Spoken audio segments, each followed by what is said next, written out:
you. Hello, my name is Jacob Korn. I am the stage manager for Blind Hamlet by the Actors Touring Company. It's very nice and clear, isn't it? My name is Polina Kalinina. I'm an associate director at the Actors Touring Company and an assistant director on Blind Hamlet. Great. So Blind Hamlet is an immersive piece of theatre that requires a lot of audience interaction. And we were talking before about creating that environment of trust and what it can force people to do. So any thoughts on that? Well, I think this slightly comes from the show we did previously with the Actors Touring Company, because we did the events last year, and on the events we worked with a different community choir every night, and I think we learned quite a lot from that about making a space that allows people to relax and be themselves as much as possible, as much as it is possible on the stage, and we're sort of taking that through into Blind Hamlet. And this is something that you were saying before. So we asked members of the audience to come on stage. It's about 7 of them on stage, and I think after the first one goes up and after they see that they're not being asked to do anything humiliating, embarrassing, difficult, and they're not there to be laughed at, they're not there to be patronised in any way, and they're actually just helping us along, telling our story. And in that respect, once they know it's a safe environment, nothing bad is going to happen to them, no one is going to jump up, no one is going to, they relax into it. And as the play goes on, you were saying that about number 1, 2 and 3. Yes, once we've got our first audience member up onto stage, which who invariably comes from the first row of the audience. So don't say where, because they won't sit there when they come and sit there. But yeah. But always wants to be close to the performance. We get them on stage and establish this trust with the rest of the audience, so that they know that nothing bad will happen to them. The rest of the audience will join them up on stage, and which is the best for the production, because the production it relies heavily on the audience interaction.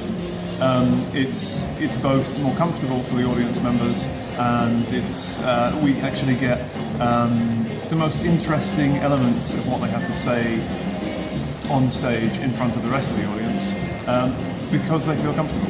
Yeah. Do you think there's a sense that if you sit in the front row for this kind of thing, you're essentially saying, "Hey, I'm fair game"? I think so. I think there's a part of that. I don't know how much they know. I mean, even if you are fair game, I think because we don't have any actors, and I mean, Jake is on stage all the time, and part of his role is to make those audience members feel comfortable and sort of as secure as they can be in what they're doing. So there is a sort of a safety cushion. Yeah. But having said that, there isn't an actor on stage to kind of work with you in the same way as some other interactive shows have. So I think even if you do sit in the front row, when suddenly the stage is back and there is one chair that you have to go and sit in, I think, yes, you're up for interacting, but you don't know what kind of interacting it might be. Yeah.